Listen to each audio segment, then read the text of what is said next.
Good morning, everybody. Thank you for taking the time out to be at our event today on Kazakhstan. My name is Kamran Bukhari. I'm the Senior Director for the Eurasian Security and Prosperity Portfolio at the New Lines Institute for Strategy and Policy. We are delighted to have you here at this event that is being co-hosted by New Lines and our great partners at the International Tax and Investment Center. As you know, Kazakhstan is going through massive transformation, and at a time when Eurasia is in churn, in a strategic churn, a lot of things happening in the region that are affecting Kazakhstan, and obviously what happens in Kazakhstan will shape the broader region as well.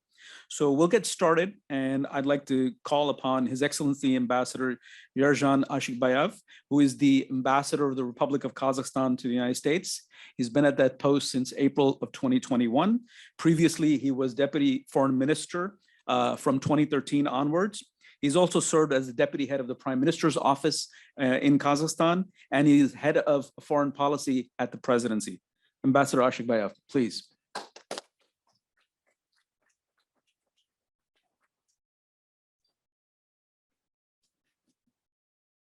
Thank you so much, Dr. Bukhari.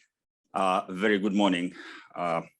It's as always great pleasure to join such a group of distinguished individuals, and many thanks to New Lines Institute and ITIC for hosting this discussion.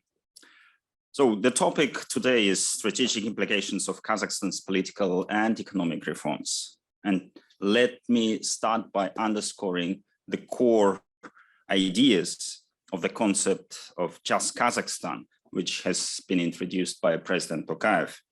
The program is based on three interconnected principles: just state, just economy, and just society. And as the president stated, we will firmly follow the formula, not a person for the state, but the state for the person. Democracy is always a work in progress, so Kazakhstan is no exception. We are constantly looking for the ways to improve it domestically, building on the positive and learning from the negative experiences. And we are convinced, and we are a like-minded country in that regard, that democratic governance constantly outperforms authoritarianism, leading to more prosperous and resilient societies and fostering inclusive and dynamic economic growth. The conventional wisdom these days is that autocracy is ascendant and democracy is on the decline. But Kazakhstan is moving on the opposite direction, advancing democratic institutions, the rule of law, and respect for human rights. And Kazakhstan is a young democracy which has taken significant strides towards further developing a strong political culture in recent years. Unfortunately, we still witness a lack of understanding of Kazakhstan's political context. Some individuals claim that there is a one-size-fits-all model of democracy, but what we really need to focus on is the process of democratization of Kazakhstan's political reforms. We are carrying out ambitious and expansive reform to ensure that our political system is as inclusive and effective as possible for all citizens. And let me name just a few practical deliverables in recent years. So we had last year a nationwide referendum which implemented major constitutional amendments. In less than a year, we had several electoral campaigns, including direct election of rural governors, presidential and parliamentary elections. And well, we had definitely a meaningful political competition in course of those. Kazakhstan transitioned to a mixed proportional majoritarian model, including self-nomination. Now we have more representative parliament as a result of the latest parliamentary elections, which took place this past March. There is a reduced threshold for political parties to get seats in Majlis. So it used to be 7%, now it's 5%, which made it possible for 6 parties to make it to the parliament. We simplified the registration procedure for political parties fourfold. from 20,000 to 5,000 people. We strengthened the role of an ombudsperson for human rights, re-established constitutional court, established a national fund for children, so-called baby bonds program, and we have also abolished the death penalty constitutionally. But one of the major decisions by President Tokayev has been introduction of single 7-year presidential term with no right for re-election. It was embodied into the constitution, and we see it as a sacred article that cannot be changed. It stands alongside with principles of territorial integrity, inviolability of frontiers. That's what is meant by sacred articles. All of these changes are aimed at reshaping our political order and leaving behind the so-called super presidential system, which used to be quite effective in terms of ensuring Kazakhstan's economic liberalization, but is no longer effective governance model for our nation these days. In terms of economic reforms, we do believe in the importance of forming fair and just rules of the game, eradicating favoritism and monopolies. The government is implementing a set of measures to tackle monopolizations and oligopoly. The comprehensive privatization plan for 2021-2025 includes over 650 different companies, assets owned by state and quasi-state public sector. From January to March 2023, the economy of Kazakhstan has grown by 4.9%, fairly good, I should say. And we also, according to government's program, we aim to reach 14,000 GDP per capita by 2026, which is up from something 9,500 currently. So it's a very much ambitious program of the government, and I've singled out this indicator not only to show the ambition to grow fast, but also to ensure the fair redistribution of this national wealth to citizenry.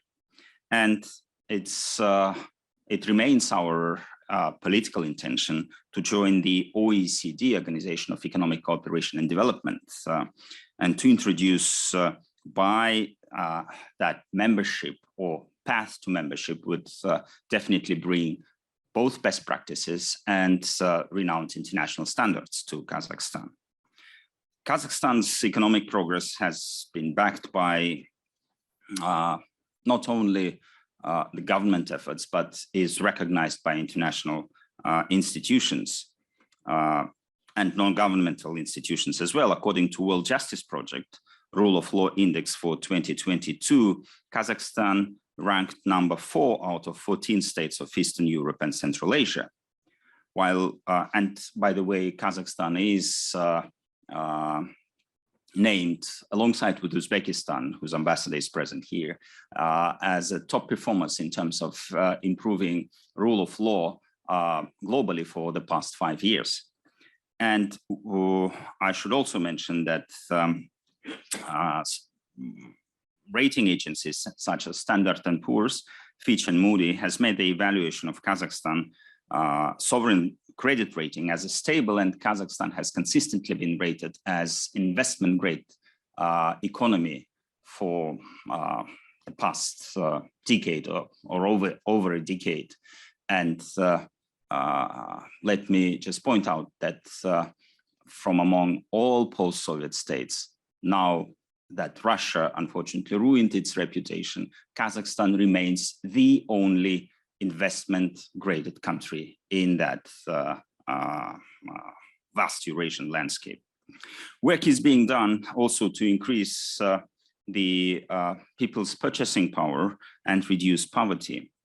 The end goal is to create a self-sufficient middle class and an efficient economy that ensures a fair distribution of income and a steady rise in living standards. We have set, as you've seen, very ambitious goals, but the world today makes it not easy for us to achieve them. And one of the major reasons for my statement of that is economic sanctions. We recognize that to some extent this is, of course, unavoidable for Kazakhstan, given its geographic location, which is, if counted with our other Central Asian neighbors, I keep saying we are all in a submarine, and this submarine is encircled by sanctioned hit nations, Russia, China, Afghanistan, Iran. So this is an exciting environment to live in, by the way. So we believe it's vital to ensure the equal and unbiased treatment to those countries that comply with sanctions policy, providing a level playing field for all stakeholders. Kazakhstan is, by striving for justice, Kazakhstan is also seeking one.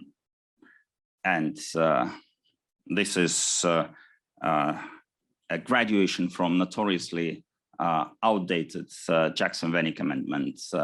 Repealing that amendment and recognizing permanent normal trade relations is especially important. We believe it's an easy win for the United States to advance trade and economic relations with Kazakhstan, basically. And speaking here in a Capitol Hill club, very much close to Capitol Hill itself, I very much hope that our intention, our call will be very much heard by members of the Congress. And it's in the best interest of the US to support the reform process in Kazakhstan, in Eurasia, in Central Asia, located at the crossroads of different civilizations and different development vectors. So by civilization, I refer to the past. By development vector, I refer to the future. Kazakhstan plays a key role in preserving stability in Eurasia. Our success in implementing these democratic, political, and liberal economic reforms would present a role model for the, I would say, entire region and for so many other developing nations globally. On the economic front, ensuring favorable business climate in Kazakhstan will allow to maintain conducive conditions for Western investors, contribute to regional economic connectivity, and provide access to critical minerals. And let me just in this regard point out that while Kazakhstan accounts for over 40% of natural uranium production globally, if you add Uzbekistan's share, that will make it half of global production of natural uranium coming from tiny small region of Central Asia. So this is yet another incentive for our Western partners to think of the region. Being a member of both of World Trade Organization, which we joined in November 2015, and we've been so enthusiastic and so convincing that Kazakhstan was selected to be a chair of the ministerial conference of WTO, which finally held in 2022. But also being a member of the Eurasian Economic Union, we stand for interconnected economies and mutually beneficial cooperation rather than rivalry or detachment, or you name those terms. You know them better than me. So I very much look forward to a meaningful discussion this morning. And I would like to conclude my remarks with the words of President Tokayev. Why one does need power if it's not to build justice? Thank you.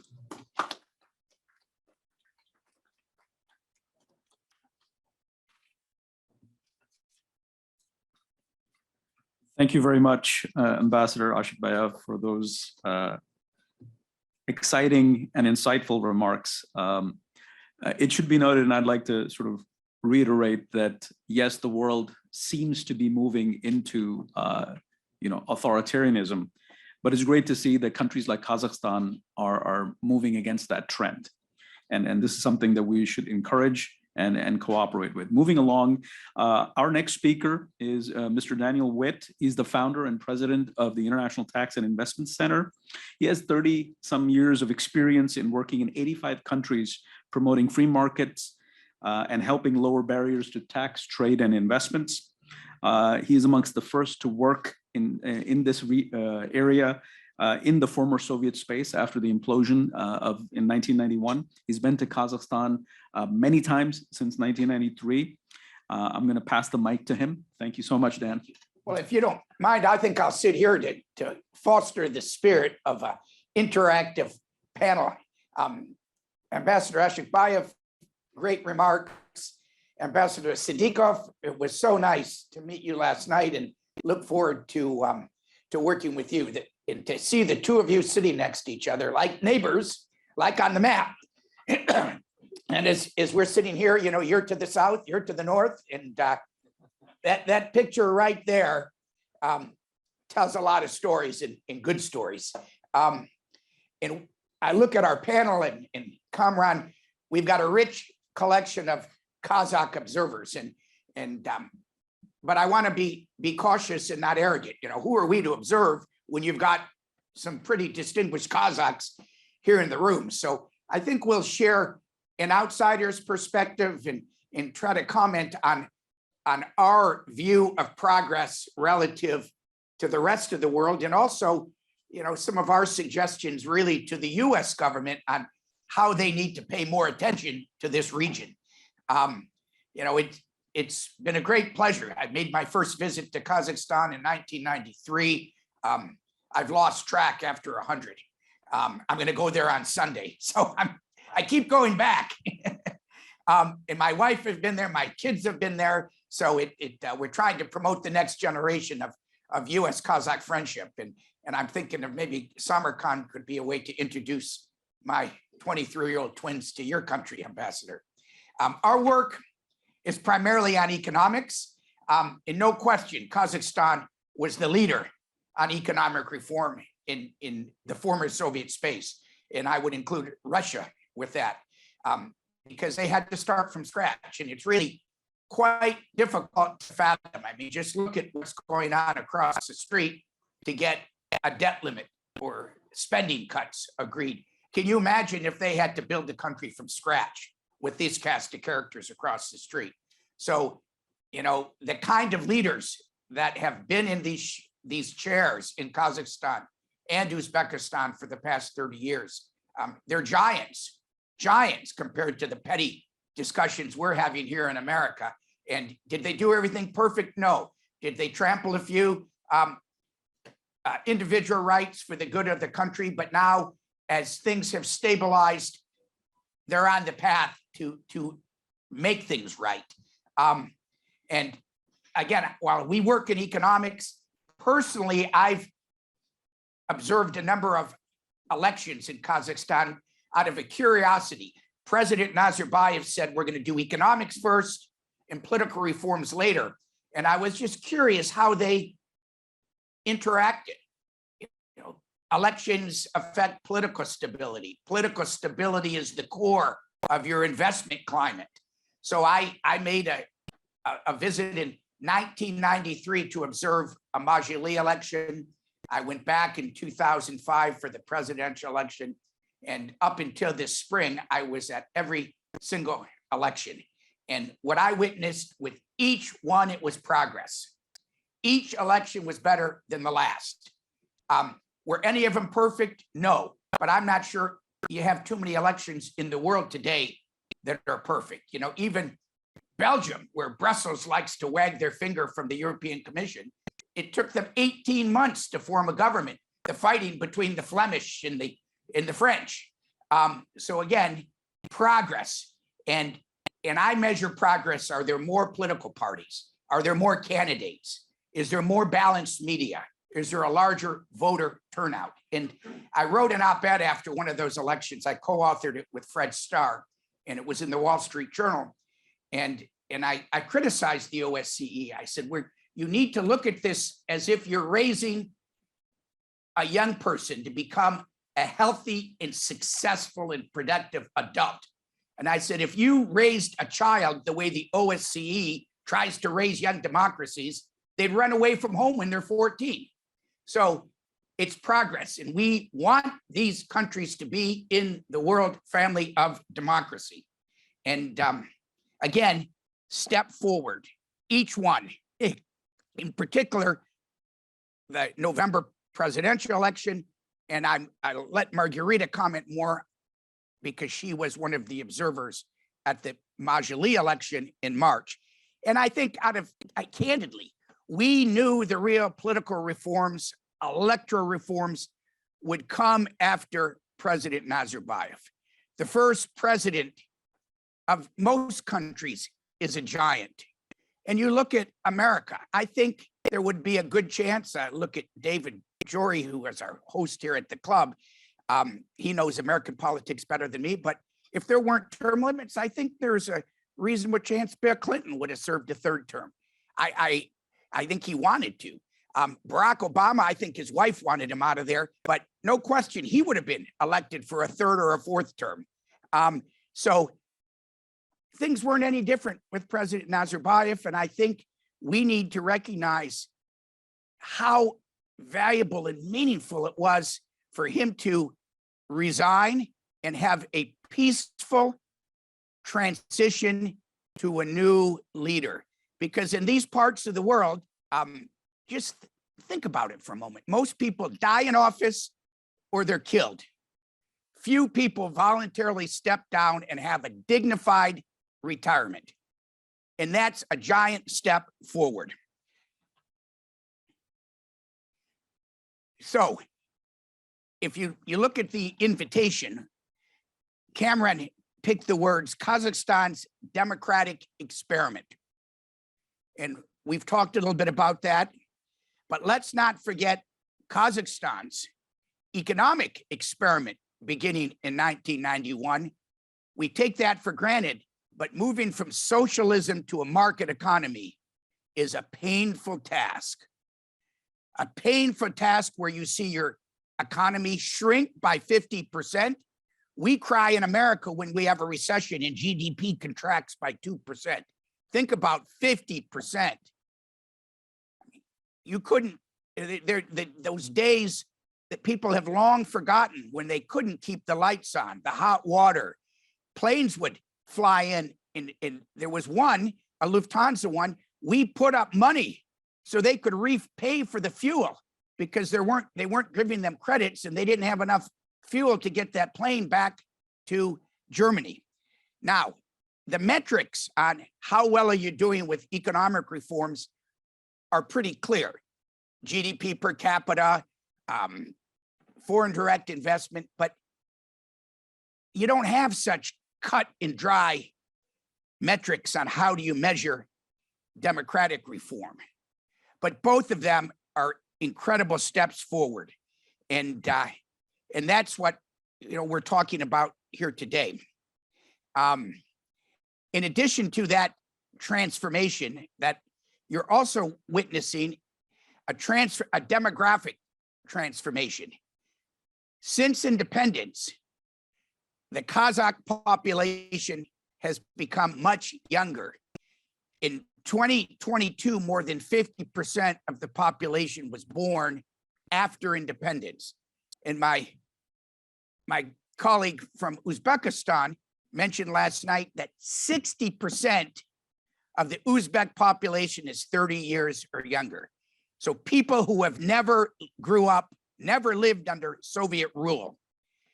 So these young people have a different social contract and expectations of their government than their elders. And the youth are now a key voice in Kazakh and Uzbek society. And these were not a voice that were really even heard back in the 90s as they were trying to put out fires and build countries. But 2021, I think, was transformational for the youth. The events, or excuse me, 2022, the events in Almaty in January 22 and the Russian invasion of Ukraine have had a pronounced impact on the younger voting bloc. And let me just share with you my experience from those observations, where the best part about it is I'm out talking to ordinary Kazakhs. And in 2019, there was a lot of bitterness and resentment. Oh, President Tokayev was Nazarbayev's guy. We didn't really have a choice. And he won that first election as the appointed successor to the president who resigned, and he was elected in his own right. But there wasn't as much love as you would expect of a new president. Then fast forward to this past November 22, in topics that I never heard of from the young people, questions about independence, sovereignty, security. All of these were at the forefront of the voters' minds. Previously, issues that were just taken for granted because they were too young to remember the painful years after independence when the modern Kazakh state was built. And what I heard from talking to young people, 20, 22, 25 years old, who were quite a dynamic and robust group of domestic observers in the polling spaces, maybe connected to parties or maybe NGOs for good governance. They said, I think President Tokayev is the best to protect Kazakhstan and deliver on his promises for political and democratic reforms. And this was confirmed this past November with 80% of the votes. And I think much of this thinking carried forward to the March elections. Again, I'll leave that to Margarita. Youth and women are critical voting blocs, and they are critical to President Tokayev's success. It seemed like President Nazarbayev had more natural constituencies in Kazakhstan, whether it be his horde, the metallurgy sector, the oil and gas sector, all of which translates to hundreds of thousands of voters, employees, voters. But the support of the youth and the women are critical. But I think you need to be cautious. These groups, as we know in America, are easily disappointed. They have high expectations. So it's very important that the reforms, economic and political, must continue. And as the ambassador mentioned, since 2019, many of the promises that President Tokayev made and that election campaign were delivered.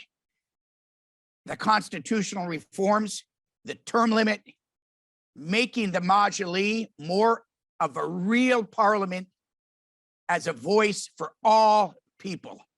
And who would have ever thought there would be 6 competitive parties representing the people? But the job of reform is not done. I mean, the competitiveness is a critical issue on the economic side. You must compete for capital investment to attract it and retain it. You must continue the political and democratic reforms to continue to earn the support of the youth and the women who make up the majority of the population. But in conclusion, I'm optimistic. From my observations, from my conversations with ordinary Kazakhs, getting out of the government buildings, talking to Kazakh citizens, and in particular the youth, they're looking to make life better for themselves and their families, just like you and I, just like people everywhere in the world. And this, as I said, makes me optimistic. But as we sit here on Capitol Hill, I think it's important that we call for renewed and urgent enhanced engagement by the United States, with Kazakhstan, with Uzbekistan, and more broadly in Central Asia. We need this part of the world to be strong economically, politically, and together it will make a positive contribution to the world. With that, let me stop. Thank you, Kamran. And again, congratulations for 31 years of a positive trajectory, and one that I trust will continue.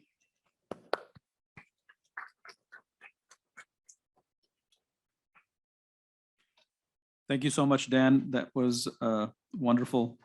It was a tour de force of 30 years. And so moving along, but before we move along, I'd like to join Dan in recognizing and welcoming Ambassador Furqat Siddiqov, who is the new ambassador of the Republic of Uzbekistan in Washington. And we hope to be closely working with him and his staff. Thank you so much for attending. Request to the speakers, if we can keep our remarks to about 10, 11 minutes. That way we'll have enough time for a lively discussion afterwards. Our next speaker is Margarita Asanova. She is the Senior Fellow at Jamestown Foundation, a renowned international expert on politics, security, energy, and democracy in the Balkans and Central Asia. She's the author of Eurasian Disunion, Russia's Vulnerable Flanks, and she's going to be presenting on the topic of going deep into the ongoing political economic transformation that Kazakhstan is experiencing. I'm going to hand over the mic to her. Thank you, Margarita. Thank you. Thank you, Kamran. I will be brief in my remarks because the ambassador outlined most of the changes, political changes that are happening in Kazakhstan right now.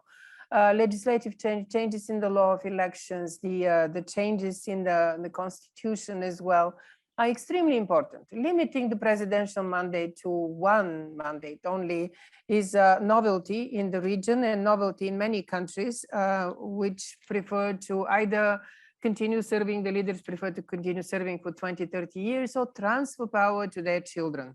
So we don't have this in Kazakhstan, which is an advantage, which is a plus, of course, for the country. We have now President Tokayev elected for one mandate of 7 years. And after this mandate is over, there will be completely different place, different name on the president in the presidential ballot, and there will be a different president in the Accorda. That said, we have to notice the changes that took place in the election legislation that allows now for a mixed electoral system involving proportional and majoritarian candidates. 1/3 of the Majlis of the Parliament of Kazakhstan are now elected on individual single mandates directly by the voters. The rest are distributed between the political parties and in proportional lists. So these mandates, this year was the first year we observed there was a fierce competition for some of them. About 40 candidates would run for one place in parliament. And we noticed something very interesting. First of all, more parties made it to parliament. Among them, there were 2 new parties, brand new parties that made it to parliament, which was a progress. One of them is a business party, but also with a social side to it, working with local communities and making sure that the businesses that are developing mining or developing metallurgy in different regions are paying taxes also to these regions, so that improves the life of the people there.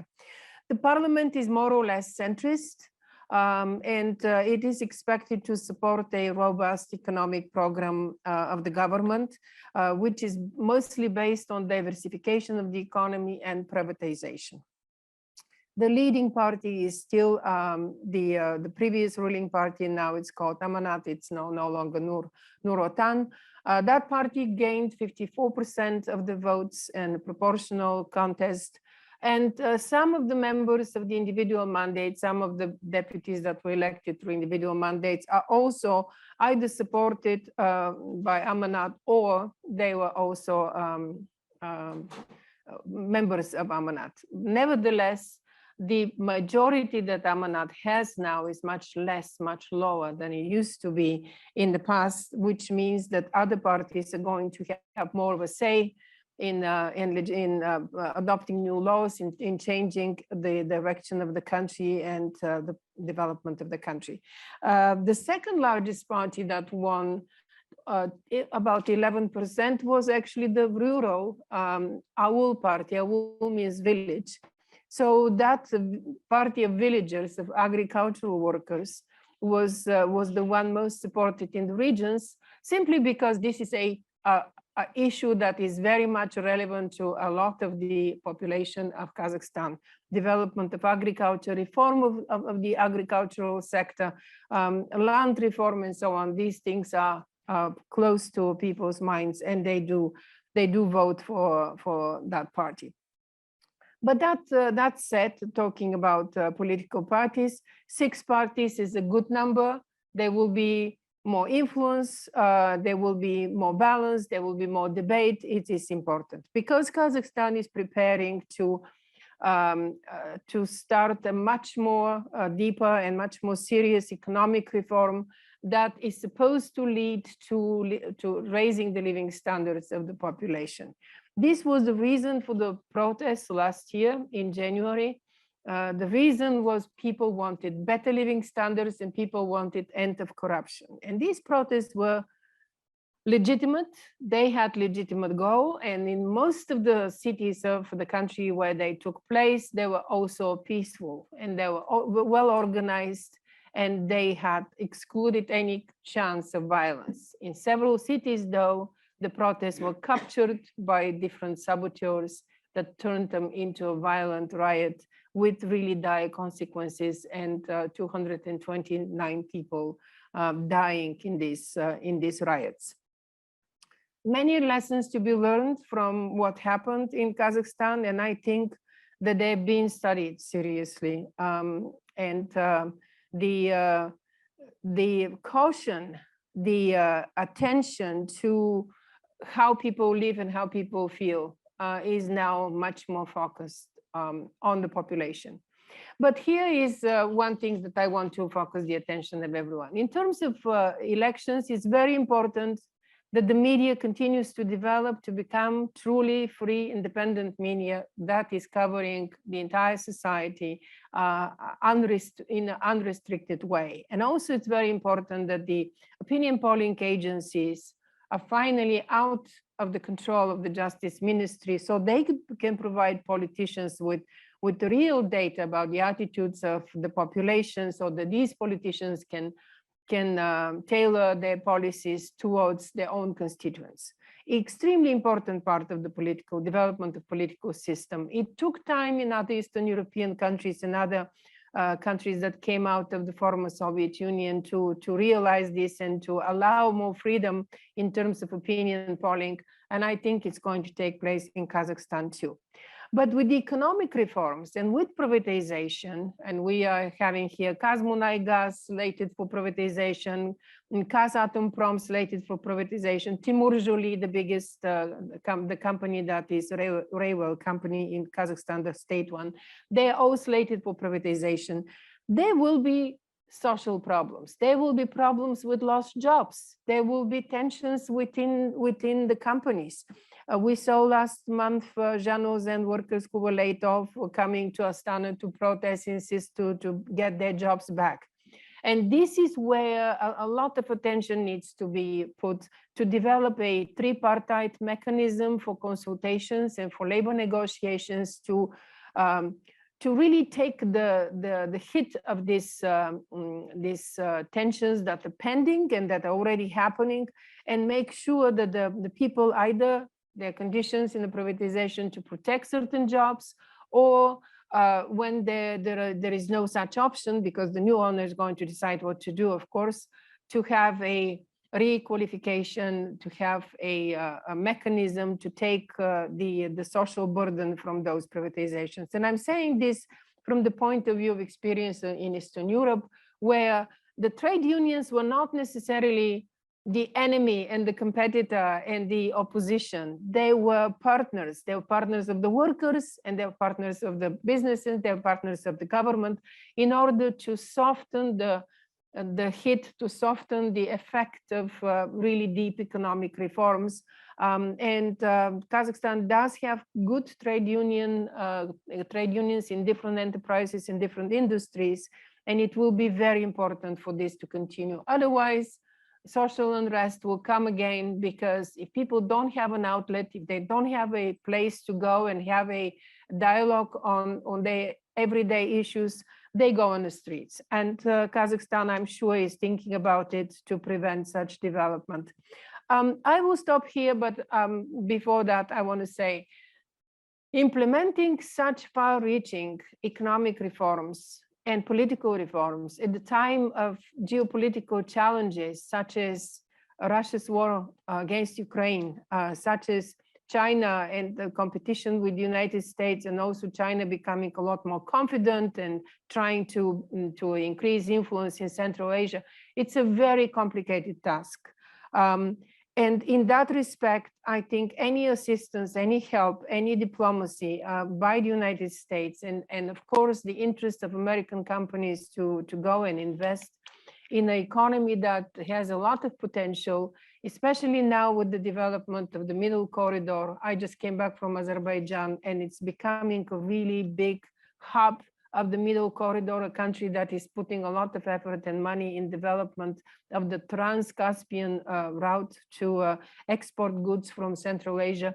This is for the first time we see an integration of the region that used to be divided. And when Dan said we have here ambassadors of two neighboring countries, well, all the Central Asian countries signed a very far-reaching agreements for integration last year. For the first time in history, for the first time in history, the region is becoming a real region on the map, on the political map of the world.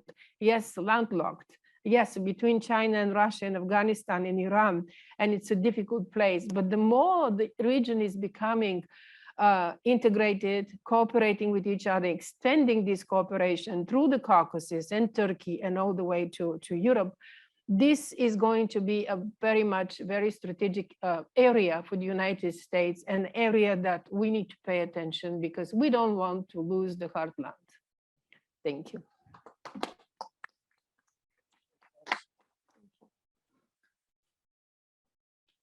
Thank you, Margarita. Those details are very important. A reality check is very important as we move along. While we look at progress, we need to look at what are stumbling blocks, what could become arresters in the path of progress. So this is a conversation that is very useful and needs to continue. It's a great segue to our next speaker. Margarita talked about the Middle Corridor. So we have Mr. Thomas Dance. He's a former advisor to the Undersecretary for International Affairs at the Department of Treasury during the Trump administration. He's also served as the commissioner of the U.S. Arctic Research Commission. And he's a senior professional with over 3 decades of experience in global finance, governance, and entrepreneurship, particularly in the areas of investment research, management, energy, agribusiness, and real estate. He will be speaking to us about how specifically the United States can help support economic development in Kazakhstan and the broader region, with particular emphasis on investments and technology transfers. Great. Thank you so much, Cameron. And it's thank you to the New Lines Institute. Delightful to be here. Your Excellency, it's a pleasure to have you here as well. And that was a very generous introduction, by the way. Probably I'm new to DC, even though I was here in the Trump administration. I spent the first part of my life, most of my life, in the investment business. I kind of wish I'd gotten into politics earlier, because that seems to be a pretty good route to building wealth, as I've found since I came here. But I was fortunate. What I'll try and do today is I'll give you a little background about myself. I want to talk too much, and my wife will always tells me, you got to stop talking about yourself so much. Secondly, I want to talk about some observations I've had from doing business in Kazakhstan over a couple decades, and which I think are relevant to US policy going forward. And then finally, I'm going to give some kind of concrete ideas, as well as maybe some far out stretch concepts for people to think about going forward. And just by way, so I get a feel for people here. I know we've got people joining us on the internet, but by a show of hands, has everybody been to Kazakhstan? Or I don't want to put anybody on the spot, have not. I'm hoping to see fewer hands raised than more, because I really have been to Kazakhstan. Just okay. This is good. Okay, good. So I can kind of take my role as a natural salesman here, because I really, it's, 12 time zones, or clearly almost exactly on the outside of the world. So you really have to make an effort to get there. But we'll talk about that too, because I think this is the key unlocking point for US-Kazakh relationship, is all about the people. And it's a small group of people we have in this room, but that's where everything starts from and builds from. It's these human relationships that have been cut off in COVID, but we really need to get back on the ground face to face and building them. And it takes time, right? So I personally was fortunate in that I'm kind of like one of these last Cold War relics to roll off the production line. I grew up outside Baltimore, went to public school. They happened to teach Russian in, of all things, because the school had been built in 1957 during Sputnik in the space race. And they figured, let's get some homegrown kids and teach them Russian. So I just got tapped on the shoulder. We spoke a couple languages at home. My grandparents were all immigrants. And I didn't know better. So I started taking Russian and kept with it, went to college, it was an easy angle to get a grade. Found out, hey, they wouldn't let me go study in Italy, but I could go to Moscow. So I went to Moscow in the last year of the Soviet Union in 1990, studied at the Moscow Energy Institute. And that was an eye-opener for me. And I'll get back to that in effect. One interesting, just parenthetically, I'll mention, we've talked about Jackson Vanik came up here. And I have to just anecdotally mention, my first Russian teacher in Baltimore was a refusnik, thanks to Jackson Vanik. So today, my point of view is I'd like to see it gone like yesterday. I think it behooves us to do it, but I will tell you it had some very valuable benefits to both the Jews who were able to leave, as well as the US and ultimately our policy. So these things have multi-decadal kind of benefits that they throw off. I came back thinking, and I'll tell you, Uzbekistan in truth was my first love. I went there. I was fortunate to spend like 3 weeks there in 1990. I came home and I told my parents, I got a great idea for what I'm going to do in life. I'm going to go learn Uzbek and I'm going to write about the Basmachi revolt. And my parents like faces dropped and they said, you're aware you have student loans. So fortunately, the best thing I never did was follow that. I ended up going to Wall Street and getting a job and doing the 100-hour work weeks and watching as they rolled the TVs in and we saw the Soviet Union come down. And we spent a couple years doing that and got a tap on the shoulder to run what was one of our first enterprise funds over in Russia. So in the mid-90s, I went over and started running. And this ties into Congress. If people are familiar with the SEED Act from Bush 41, this was where Congress basically donated, well, I don't want to say donated, but they extended money through USAID to fund investment funds 100 cents on the dollar, right? And those were enabling us to do direct investments on behalf of the US government, but to do demonstrational things. That had a big benefit in terms of what we did in Russia. And that's what brought me to Kazakhstan in the late 90s. We invested, I was fortunate to find a great partner there, came in the late 90s. We built a dairy business, ended up going after 9/11, going to Afghanistan of all places with the Kazakhs. Again, another story where under the Soviet Union, the Soviet Union taught their agriculture engineers in Almaty. So we had all these Afghans that worked for us. And we were able to leverage that. The Afghans didn't really want to go back to Afghanistan, but the Kazakhs were happy to go with us. And we had Moldovans and Ukrainians who worked for us. We went over there and we built a great business. I mean, I'm recently with my former partner over in Ukraine, looking at deals, getting ready for what we see the next stage there. So my point of view is I can only tell you as an individual who dove in with both feet, kind of got there by accident, but found what I love is I'd like the US to kind of do more of that, to like encourage us to get there. How do we do that? So some kind of, I want to be cognizant of the time here, but concrete ideas in where we're going. First off, Jackson Vanik, people are familiar with it. That's 1974 trade limitation that basically refused to give permanent trade status to non-market economies if they limited immigration. So not relevant to Kazakhstan in any way anymore. Still kind of used as a lever in the policy world for various reasons, but really has outlived its intended purpose and in fact holds us back in terms of American trade. Now, think about these numbers here. So 30 years on, the US has invested $62 billion in Kazakhstan. Our total trade with them is on the order of 3.1 billion. So it's not great. And we're a factor of like 8 times below China. So China they've increased their trade 30% in the last year with Kazakhstan. The US has to get on the field. We should look to Kazakhstan to interact. The Kazakhs have said, like, I was watching when I was not in Kazakhstan in January 22, and I'm watching on the internet going, I can't believe this is happening. This is where, I mean, I have so many friends there. We built businesses there. We had hundreds, thousands of employees, and it just breaks my heart to see it happen.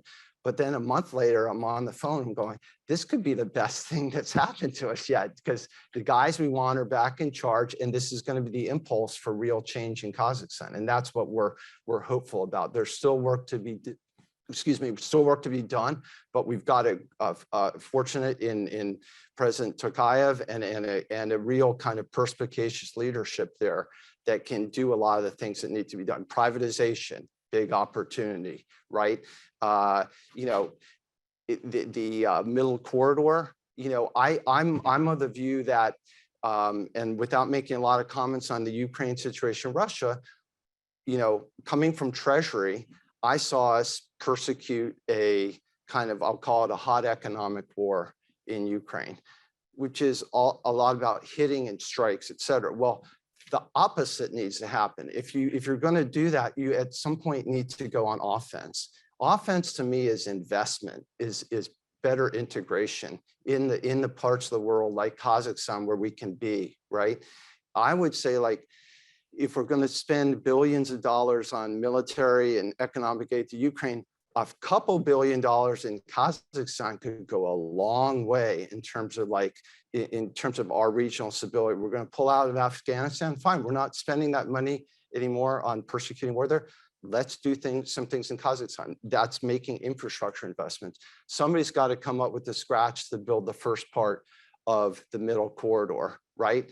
But we can make a deal with Kazakhstan. We can, if somebody builds a pipe into the Caspian Sea, you know, heading eastward, we can basically be in a position to call a lot of shots in terms of whose gas gets put on there. We should think more about stranded gas. You know, natural gas to methanol plants would make a lot of sense in Kazakhstan. Getting into uranium enrichment is a no-brainer, right? The US should be leadership, like partnering with Kazakhstan to help them develop these facilities where we can have a real say and a go in it. There's a lot of opportunities like this, you know, but at the same time, we need to be realistic. You can't run a business in Kazakhstan if you're going to try and ignore the Russian market and hold yourself back from it and refuse to do business in China. These are immutables, right? The country's is always going to be there, right? So we're going to have to be able to trade with both sides, and we're going to have to be pragmatic and say, if you want to sell agricultural equipment to Kazakhstan, you're in the wheat business. You would like to see some of that wheat leave through Iran. right? These are the pragmatic things you have to be willing to accept if you're going to make a good investment in Kazakhstan. So I'm going to wrap up. One thing I will say, going back to people, two points is, hey, there's a great opportunity for English in Kazakhstan. My former partner is a former minister of education, businessman turned politician too. And one of the key things we talk about is the opportunity to build the next generation. I was fortunate in Russian to have that, to be able to go to countries and visit with people and develop human relationships. Right now, we need to be doing that to encourage English and language instruction in Kazakhstan and human exchange. Secondly, is I'd like to get a direct air link between the US and Kazakhstan. That, in my mind, would be a game changer, right? I know it may be diseconomic to start with, but we should really think through how to make this happen, because we need to be there. Getting there is half the challenge. When you're there, look, the opportunity to ski in Chimbulak, Americans don't even know what it is. But if you made it possible, I'm telling you, you're going to unlock a lot of deals. You're going to unlock a lot of investment. So I'm going to stop there. Love to visit with anybody afterward. And thank you again for having me. Thank you so much, Tom. That was a very quick but very penetrating conversation. Hopefully we'll follow up on that in the Q&A. Our final speaker, and last but not least, and Dr. Ariel Cohen. He's a senior fellow and managing director of Energy Growth and Security Program at ITIC. He's also a non-resident fellow at the Atlantic Council and author of many books and a columnist with Forbes magazine. Ariel will be speaking to us about the strategic environment in which all of this is taking place and the strategic environment in which we need to be able to operate. We need to be mindful of what we're getting ourselves into. Over to Ariel. Thank you very much. Good morning. I want to thank my good friend, Dr. Kamran Bukhari, to thank Dan Witt for putting this together. Central Asia is one of the most underrated regions from the Washington perspective. I've been at this job one way or another since 1992. Like Dan, I went to Kazakhstan and Uzbekistan around 93. I witnessed firsthand the tremendous progress both countries have undertaken. And keep in mind, Uzbekistan had 3 different countries on its territory hundreds of years ago, before in the 19th century, the Russians came and smashed them and occupied them militarily. Kazakhstan had statehood in the last one was 17th century, and then squeezed between the Chinese Empire and the Russian Empire. They lost their statehood. And in 30 years, in one generation, as Dan said, 60% of youth who grew up, who were born after the independence. These countries are real countries. And I asked ChatGPT, if Central Asia was one country, what would it be like? And ChatGPT, in its wisdom, said, it would be like Thailand. It would be like South Africa. It would be the middle income country with 78 million people, and probably a candidate to G20. Think about it for a second. Geographically, yes, the drawback is being landlocked. Uzbekistan is double landlocked, but it's also in the heart of Eurasia. And there were people 120 years ago who wrote, he who controls the heart of Eurasia controls Eurasia. He who controls Eurasia controls the world island, blah, blah, blah, blah, blah. Really, it's the heart of Eastern Hemisphere. What does it mean for the US?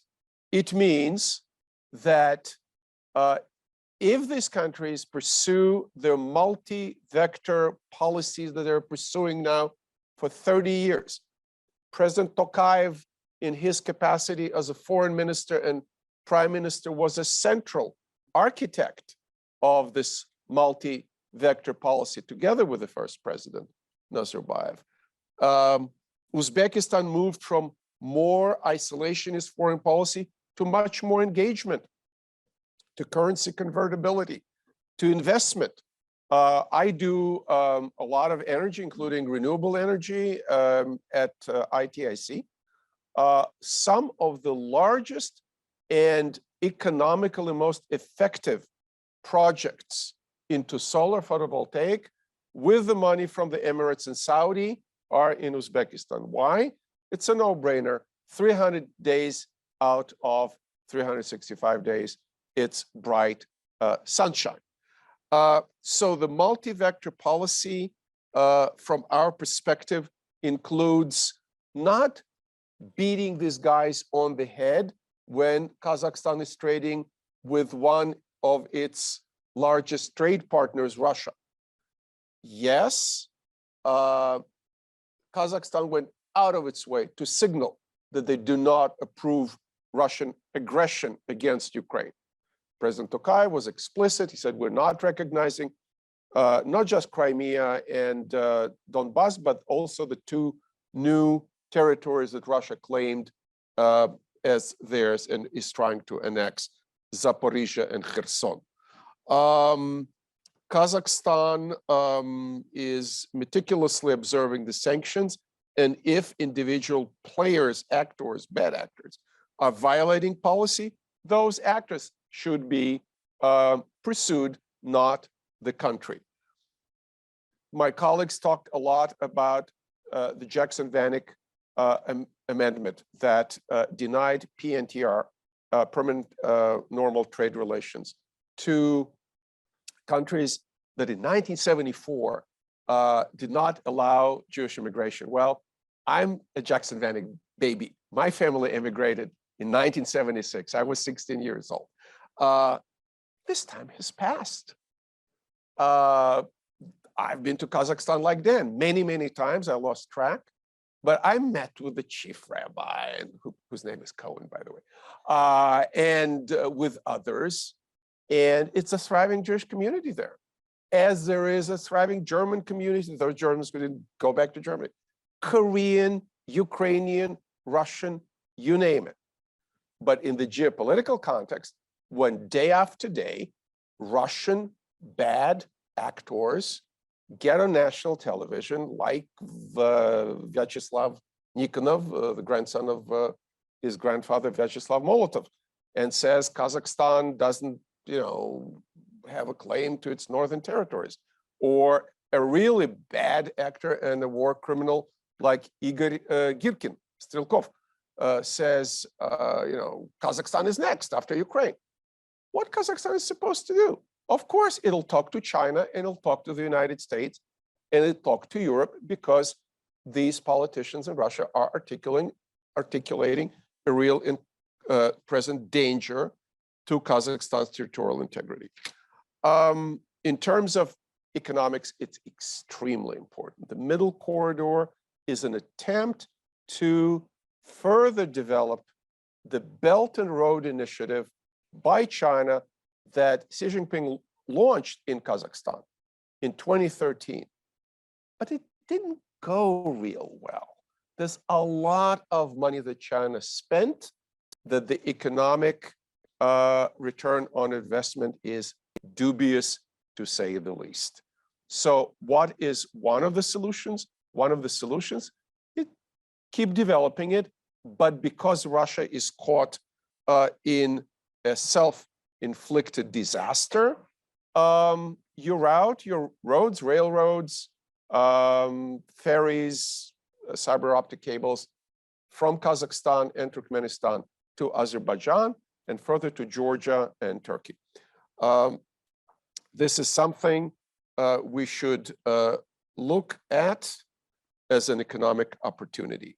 And speaking of China, on the 18th and 19th of May, so 2 days from now, in Xi'an, China, there's going to be a C5+1 Chinese style.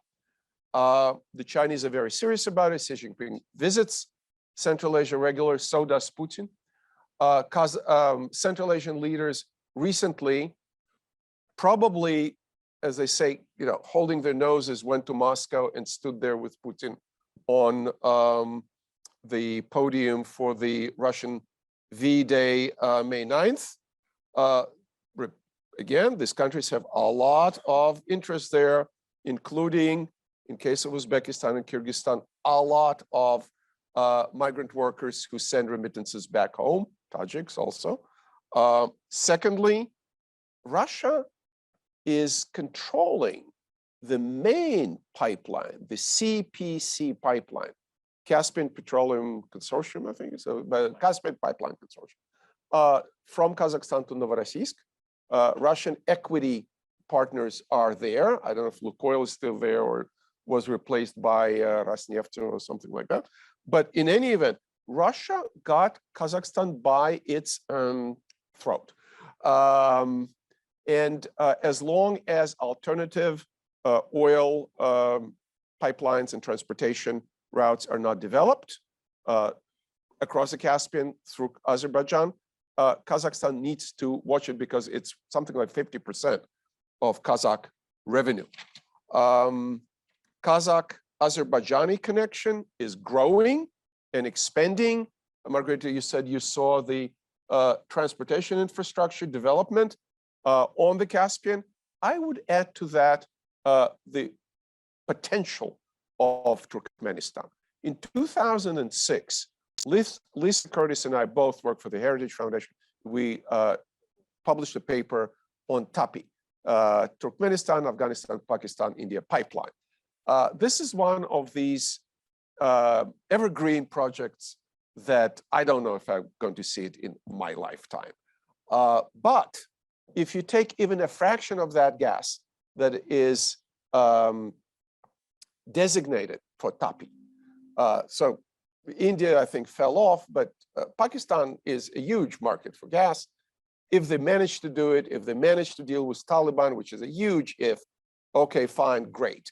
That would diversify gas sales for Turkmenistan, which now is in a monopsony situation with China. However, a little bit of that gas going to Azerbaijan across Caspian will add possibly, I don't know, 10 to 20 billion cubic meters for Europe. It'll be great for diversification. It'll be great for Turkmenistan. So yes, geography drives a lot of both foreign policy and investment agendas in this region, but it is, I think, from everything the ambassador, my colleagues here, and I cannot help but put a plug to our recently published report published by the Atlantic Council called Kazakhstan Could Lead Central Asia in Mitigating the World's Energy and Food Shortages, with my good friend Margarita Asinova and our colleague Wesley Hill. We published it, and you're welcome to look at it, download it, and comment on it. So the bottom line is we have, with the United States, have a geostrategic opportunity in Central Asia, and the businesses have an economic opportunity. Yes, China now is in the lead, but only because our shareholders, our boards are so anxious vis-a-vis the political risk. However, if you look at who invested in Kazakhstan back in the 90s, when the political risk was much higher, it was a brand new market. Exxon, Chevron, others, right? GM is there, GE is there, making electric locomotives, making cars. Now in the Uzbekistan, it's a Uzbekistan, Kazakhstan, what, joint venture now with it, but it's GM cars, right? So middle income countries are great opportunities. Why? Because there's a lot of pent up demand. And I'm sure, and young population, I'm sure that these are future opportunities that should not be missed by our business and our administration. Thank you very much. Thank you so much, Ariel. Wow, what a rich conversation. We have a a little under 15 minutes for Q&A. And I'd like to be able to get to as many questions as possible. The only way we can do that is when you ask a question, briefly identify yourself, get to the question, and I'd ask our speakers to be very brief as well. Thank you so much. Floor is open.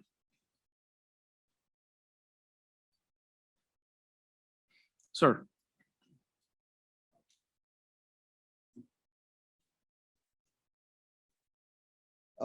Hi, I'm Greg Rushford. I publish an online journal on foreign affairs. What would it take to get rid of Jackson Vanik? I was shocked. I didn't even know it. I know the people who drew up the original Richard Pearl. I think, does he agree that this should still be there? I mean, could this, how do you get rid of it? I mean, there's an article in this, and I haven't seen anybody write it, so help me. It's really, somebody can correct me, but it's really not all that complicated. It's a piece of legislation. It's a very short bill passing through Congress, signed by the president, and you're given a permanent pass from it.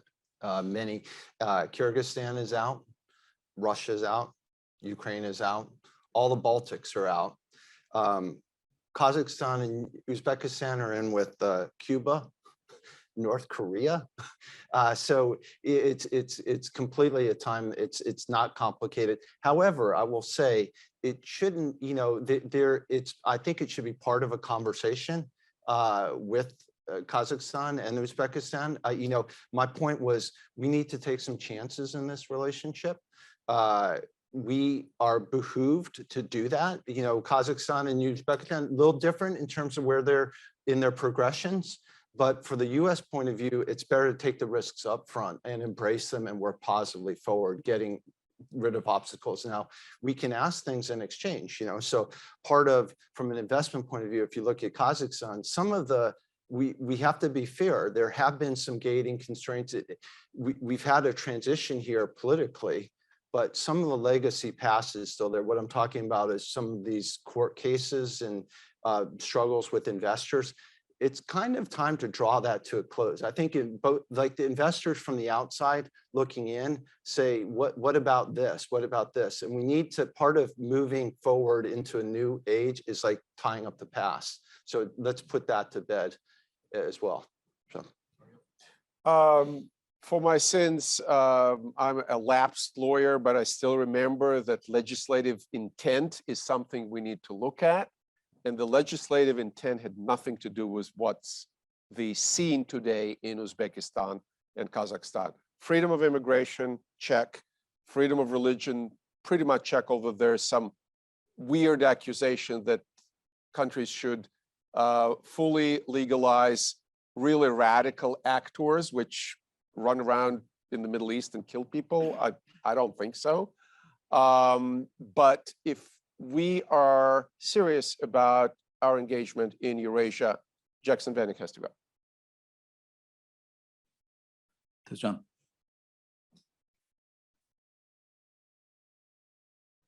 Tezcan İnanlar with Cydio, a tech education company based in McLean, Virginia. So my question is for the panel. What I heard is that in general, Central Asia has been underrated for Washington. And I'm hearing that specifically China is making more influence in that. I just want to understand why US is not having, you know, much influence. What makes it happen? Why is that? And what needs to be done? Thank you. To counter China. If I can just jump in. Well, US interest has been sporadic in the region, and it's always related to other US interests. When we got engaged in Afghanistan, there was a huge influx of assistance programs of democracy and human rights and economic development to the region, and it was on top of the agenda at the time. The Northern Distribution Network, by the way, Middle Corridor is part of the Northern Distribution Network that existed during the years of US presence, NATO presence in Afghanistan, because the Caspian Sea routes were used at that time. But this was a priority. As soon as we withdrew from Afghanistan, or the interest declined and it wasn't top-notch, Of course, the interest, it was a place too far from US policymakers. It is too far. It is between Russia and China. It's kind of living in on its own devices until we realize that Russia is aggressive and China is our biggest rival.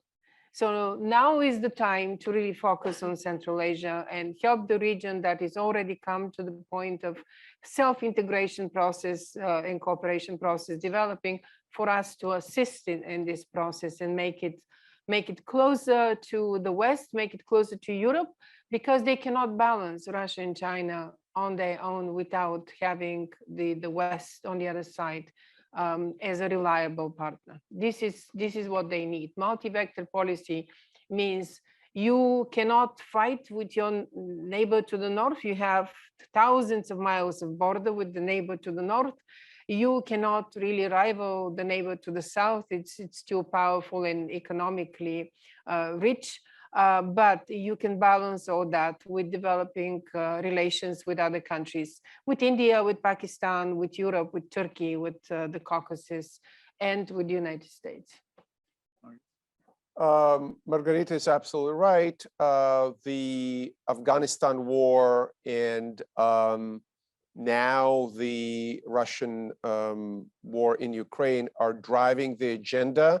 And before Afghanistan war, before 2001, it was oil that was driving the agenda. I actually must say that in all my long engagement with the US policy towards the region under the Clinton administration, already the regional approach was formulated by Steve Sestanovich, who was the de facto Assistant Secretary of State for that region.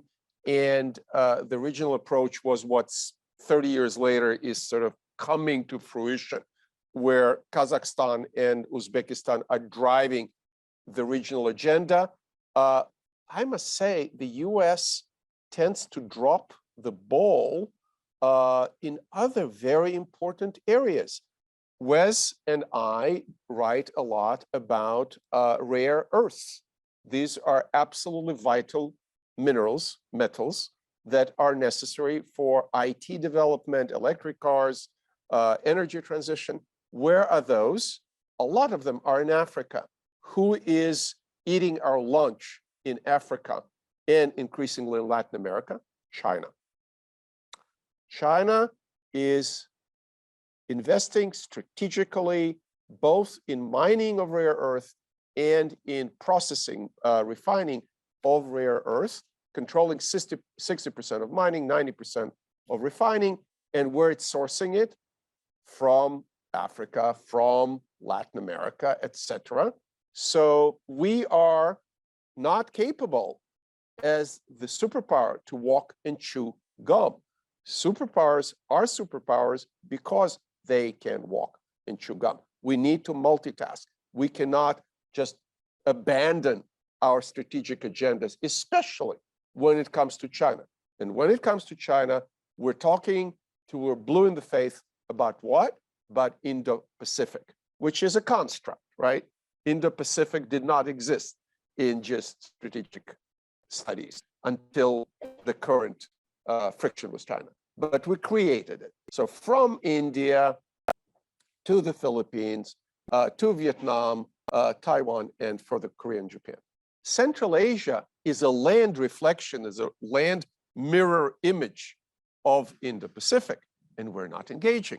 You should ask yourself why. I have my explanation, which is poor geography studies in American high school. I had 5 years of geography in Russian high school, and I managed to absorb some of it. You talk to an average American kid. I talked to my kids who went through pretty good schools here. No.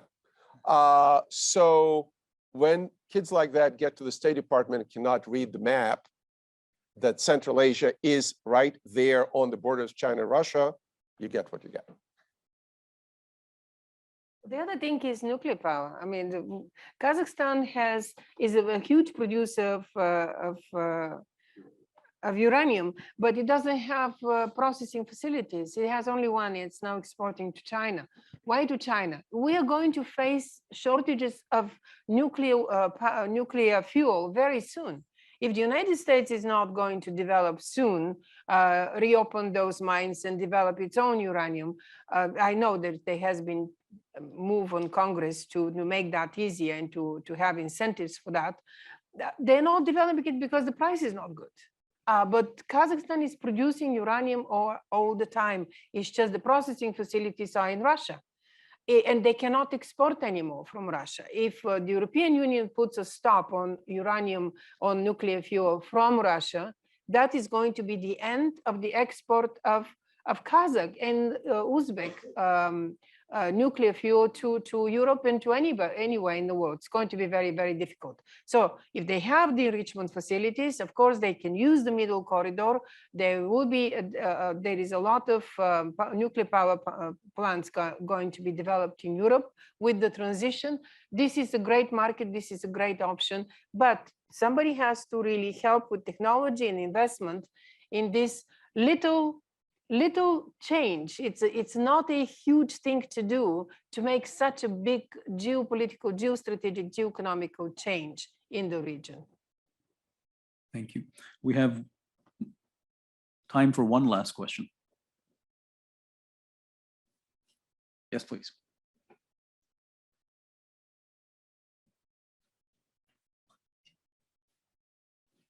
Thank you. Jeffrey Dunn from Crude Accountability. I have a question related to the middle corridor. I'm glad it got raised.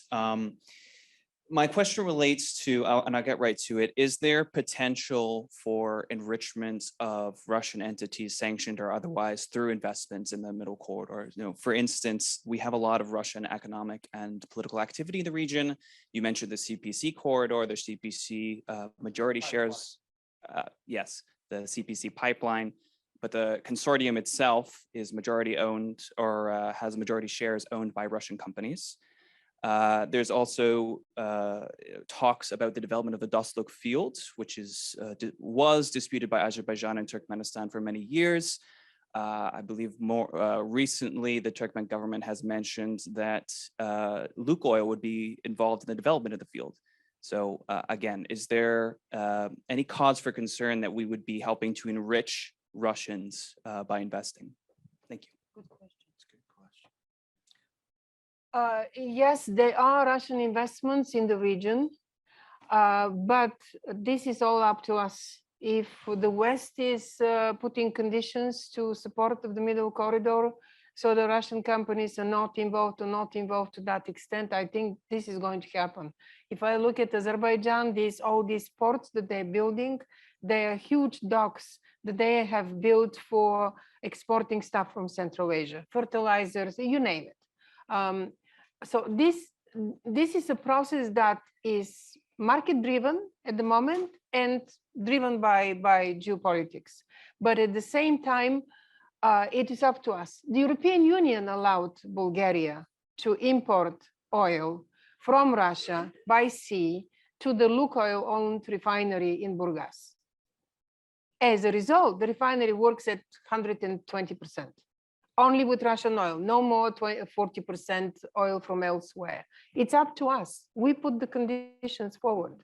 And Georgia, Kazakhstan, Uzbekistan, Azerbaijan, they will follow the lead of the West because they don't want on one side to help Russia fuel that war. On the other hand, they don't want to fall out with their Western partners. And I think it's really up to us, researching it, figuring it out, what is on the way, what is being an obstacle, and trying to address it. And I believe it's going to be addressed. I think we have to take a pragmatic approach. And much like, you know, the fancy word, a multi-vector approach, it's a pragmatic approach. And just like Kazakhstan and Uzbekistan thread the needle between China and Russia, as we look at these new export paths, I think it's also a threading of the needle. I would add, I think it's a very good question. Kind of to my point earlier about negative leverage in prosecuting an economic war versus positive leverage. My view is at a certain stage, you need to build, you can't just block. you need to go on offense. So for the US investing in assets, which we thereby have derivative control, I think is a good thing. Also remember, there are 3 million Russians, or give or take, in Kazakhstan, the population there. They're Kazakh citizens, right? So we can't be allergic to Russian. I mean, I guess, as a former Trump guy, I can say, look, they're not bad people, right? I mean, and I don't mean that to be cute about, we need to separate our views of Russian statecraft and toward Russian nationalities in these countries. So they have to, part of the magic of Kazakhstan, and I will say from having been there for several decades, was that this was a pluralistic society. It still is. And the minorities are respected and taken care of. So that's what makes the region beautiful, is that they can get along, and we can't really just take an all or nothing approach when we engage there. So very quickly. 30 Yeah, seconds. I know that we ran out of time, but just real quick, if we do but if we facilitate the development of the middle corridor, it has a potential of creating friction between Russia and China, because whatever goes through middle corridor does not go through Russia. And Russia will not like it. Russia will complain to China. And I'm not sure this is such a bad idea from the US perspective. Last word to Margarita. The CPC pipeline, no, it's not majority owned by Russian companies. It is a dedicated pipeline to Kazakh oil. Most of the oil that goes through the Caspian pipeline consortium is Kazakh oil, and Kazakhstan exports 80% of its oil. It's about, the production is about 70 million tons a year, so 80% goes through that pipeline. It is a problem. The pipeline was suspended 4 times last year under different pretexts by Russia. There is a small participation of Russian companies, and it is operated by a Russian company. All the transit is operated by Russian companies. So Kazakhstan had to several times get so-called exemption notices on papers from different governments to make sure that this pipeline is not under sanctions, that the companies that manage that pipeline, maintain it, are not considered to violate sanctions. It is a problem because Chevron at the time decided to go north with the pipeline, but what was the other option? The other option was Iran. I mean, it's very difficult to get from Kashagan and from the eastern part of the Caspian Sea. You go either through Russia, you go through Iran. With tankers, it's a lot of oil to move by tankers. So I think it's one thing we need to understand, and I think everybody in Central Asia is clear, from the governments to the population, because they have lived with Russia in one country for a long time. It's not going to be the same. The war is going to end, but the situation, economic, political, it's not going to be the same. It's never going to go back to normal. And because it's not going to go back to normal, what these countries are doing now to find alternatives is so much more important. And I applaud them for this, and I applaud them for the regional cooperation that they're developing, and the reaching out to alternative players, reaching out to the West to do so. It's not only because they don't have other options, but it is a way for the West to be more engaged in Central Asia and contribute to stability and to peace of the region, which is going to be extremely important for our national security interests as well. Thank you so much. I want to recognize towards the end my team that put it together. Alice, would you want to raise your hand? Give her a big handout. She was the driving force behind putting the whole thing together. She and her colleagues, Nick Harris, Alec Dion, he's online, and Kelsey Quinn, who's not here, couldn't make it, but they did a fantastic job. It was a very rich conversation. Thank you for everybody for coming. I want to thank ITIC for their steadfast cooperation with New Lines, and we hope to put together an event very soon on this region, so stay tuned. Thank you so much. Word on a video summary. what's going to follow, and we'll. Yeah, we will be putting out a video summary. We videotape the event. We'll be putting out video summary. Watch that on our handles on social media, so that we have memory of what took place here, and then we can build upon that conversation. Thank you again.